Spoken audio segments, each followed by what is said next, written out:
Au TEP à tous, bien-aimés frères et sœurs. Eh bien,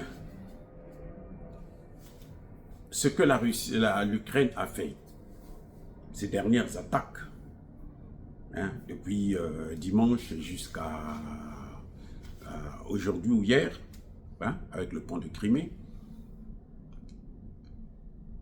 ce n'est pas une opération avec des objectifs militaires précis. C'est une opération de propagande et de publicité. C'est ce qu'on appelle un coup d'éclat. C'est une façon de montrer que nous, on est encore là, nous existons. Nous sommes une armée. Et que nous sommes prêts à aller jusqu'au dernier Ukrainien. C'est tout. Mais ce n'est pas une opération normale. Au contraire, c'est une provocation. Parce que l'Ukraine est en train de se transformer en une organisation, une association de terreau-terreau. Vous voyez? Alors que nous sommes en état de guerre. Et quelles sont les conséquences quand on se comporte comme ça? Les conséquences, c'est qu'on aggrave la situation. On amplifie la souffrance d'un peuple. Je ne suis pas sûr que les Ukrainiens, en majorité, veulent continuer avec cette guerre.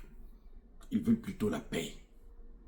Mais M. Zelensky, qui est tenu de bout en bout par les puissances occidentales, notamment européennes, même si les Américains sont toujours là à fournir le renseignement et un certain nombre d'informations, il ne veut pas la paix, Zelensky.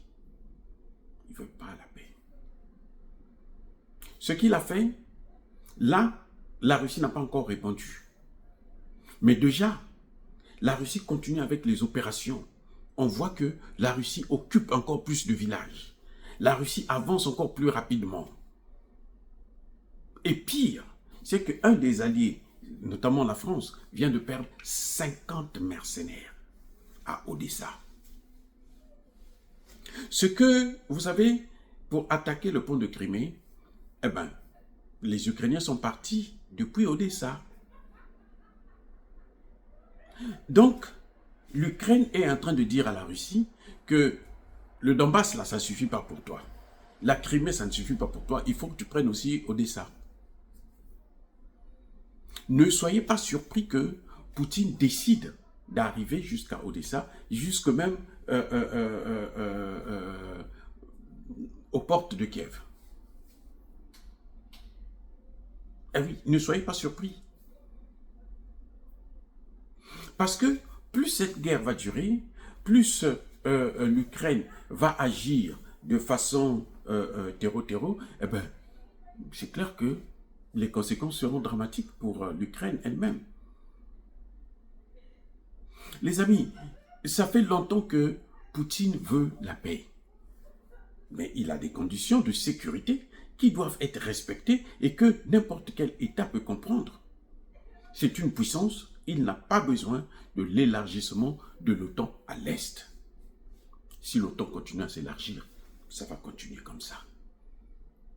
Et si ça se dégénère, si on arrive à une certaine escalade, ou on arrive à la 3e G, eh bien, les Russes se sont préparés pour ça.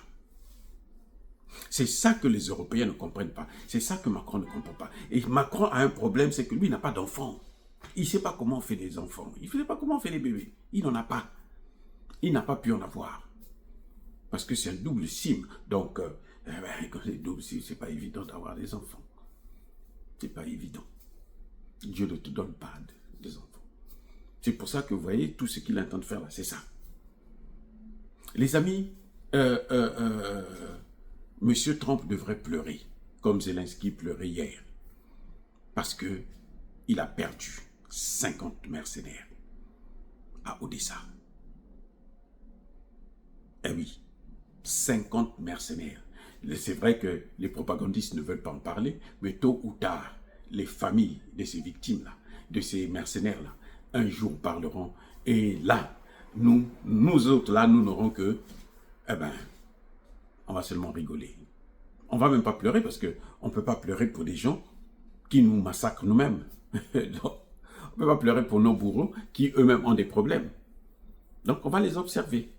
Et ça, le moment là arrivera. Et il est en train d'arriver à grands pas. Soyez bénis.